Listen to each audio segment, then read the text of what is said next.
¿Qué tal estáis, chavales? Estamos en un nuevo vídeo de FIFA 20 y sí, como estáis viendo, hoy os traigo el SBC de Thiago Silva Player of the Month.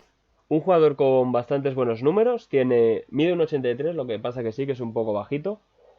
90 de defensa y 81 de físico. Lo malo son los 66 de ritmo, pero si le ponéis una carta de sombra, pues se puede llegar a poner en 75, he visto, pero un central de 75, cuidado. También es cierto que nos sale muy tirado de precio, que nos sale por unas 65.000 monedas. Así que bueno. Y por cierto, también deciros que tenía pensado grabar un vídeo, que lo subiré este viernes cuando saquen los desafíos, que es métodos para hacer los desafíos más fácil y organizarse mejor, porque a día de hoy hay como los de la semana 1, los de intercambios de iconos de un jugador, los de online, fans de rumbo a la final, y los de Mbabu.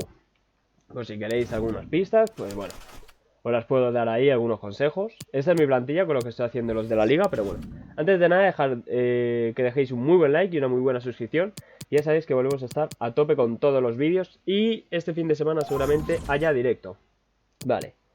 Esta plantilla es muy fácil, nos piden 85 de valoración y 65 de química. Justo hemos clavado la química, no lo esperaba. Y nos piden un if. Hemos puesto a este Jan Sommer. Y Depay de jugador de la Ligue 1. Si tenéis cualquier intransferible 84 de media, pues podéis meterlo aquí perfectamente.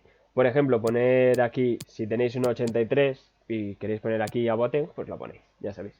Cualquier cosa que tengáis intransferible en el club, ponerla.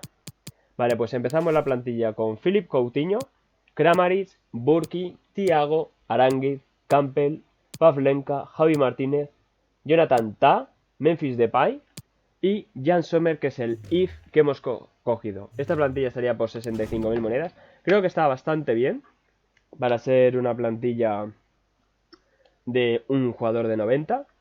Pero bueno, si tenéis a Piqué, lo mismo que se os queda un poco lenta la defensa, pero bueno.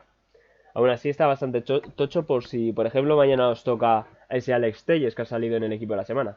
Así que nada, dejad un muy buen like, una muy buena suscripción. Nos vemos en el siguiente vídeo. Adiós. Ay, yo puedo creer.